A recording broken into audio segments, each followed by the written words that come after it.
दुनिया भर में कोरोना वायरस के संक्रमण से हाहाकार मचा हुआ है। वहीं भारत में भी कोरोना महामारी ने बेहद गंभीर रूप अख्तियार कर लिया है। देश भर में कोरोना वायरस से संक्रमित मरीजों का आंकड़ा 3 लाख के पार हो गया है। हालत ये है कि देश में कोरोना वायरस तेजी से पैर पसार रहा है। इसका अंदाजा इसी बात से लगाया जा सकता है कि महज 10 दिनों में ही संक्रमितों का आंकड़ा 3 लाख के पार हो गया, जबकि इससे पहले 1 लाख से 2 लाख तक का आंकड़ा पार करने में 14 दिन का वक्त लगा था। दरअसल 18 मई को संक्रमितों का आंकड़ा 1 लाख के पार गया था। उसके बाद 2 जून को यह आंकड़ा डबल हुआ था, यानी 1 लाख से 2 लाख का आंकड़ा पार करने में 14 दिन का समय लगा, जबकि 2 लाख से 3 लाख का आंकड़ा 10 दिन में ही पार कर लिया गया। स्वास्थ्य मंत्रालय की ओर से जारी आंकड़े के मुताबिक कोरोना वायरस संक्रमित मरीजों की संख्या देश में बढ़कर 3,08,993 हो गई है। इनमें से अब तक 1,54,330 मरीज ठीक हो चुके हैं, जबकि एक्टिव मामले 1,45,789 हैं। इस महामारी से अब तक 8,884 लोगों की जान जा चुकी है। देश में कोरोना से सबसे ज्यादा प्रभावित महाराष्ट्र है। महाराष्ट्र में कोरोना संक्रमित मरीजों की संख्या 1 लाख के ऊपर चली गई है और 3,717 लोगों की जान जा चुकी है। वैसे महाराष्ट्र में कोरोना के बढ़ते मामलों के बीच उद्धव ठाकरे सरकार ने जनता को राहत देने के लिए एक अहम कदम उठाया है।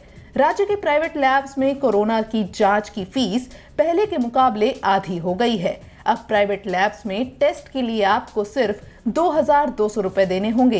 पहले इस टेस्ट की कीमत लगभग 4,500 रुपए थी। महाराष्ट्र के स्वास्थ्य मंत्री राजेश टोपे ने इस बारे में जानकारी दी है। अब बात करें राजधानी दिल्ली की, जहां कोरोना हर दिन नए रिकॉर्ड बना रहा है। बीते 24 घंटे के दौरान दिल्ली में 2,137 पॉजिटिव मामले आए हैं। दिल्ली में अब तक एक दिन में सामने आई कोरोना पॉजिटिव लोगों की ये सबसे बड़ी संख्या है। इसके साथ ही दिल्ली में कोरोना से 129 लोगों की जान गई है। राजधानी में अब संक्रमित मरीजों की कुल संख्या 37,000 के करीब पहुंच गई है, जबकि मरने वालों की कुल संख्या बढ़कर 1,214 हो गई है।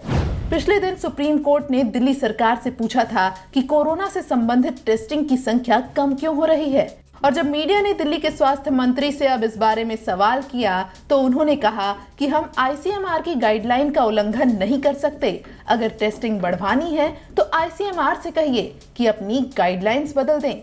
देखिएगा, मैं आपको बताता हूँ, टेस्टिंग आपको बढ़वानी है ना तो आईसीएमआर से कहिए अपनी गाइडलाइन चेंज कर दें। आईसीएमआर की गाइडलाइन है, उसको हम फ्लॉट नहीं कर सकते हैं। जो उन्होंने कंडीशन लगा रखी है उन्हीं के टेस्ट हो सकते हैं पूरे देश के अंदर।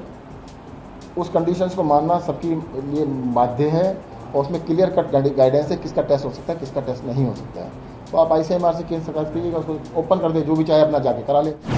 कोरोना संकट में पूरा देश जहां इस समय अनलॉक की तरफ बढ़ रहा है, तो वहीं पंजाब एक बार फिर लॉकडाउन की तरफ बढ़ रहा है। हालांकि सरकार ने अभी वीकेंड और किसी भी छुट्टी वाले दिन संपूर्ण लॉकडाउन का ऐलान किया है, जिसमें जरूरी सेवाओं को छोड़कर किसी को भी घर से बाहर निकलने की अनुमति नहीं होगी। यानी शनिवार और रविवार को पंजाब में पूरी तरह लॉकडाउन रहेगा। ये तो रहा कोरोना संक्रमण से जूझ रहे भारत का हाल। अब बात करें चीन की, जहां कोविड-19 फिर से सक्रिय होता दिख रहा है।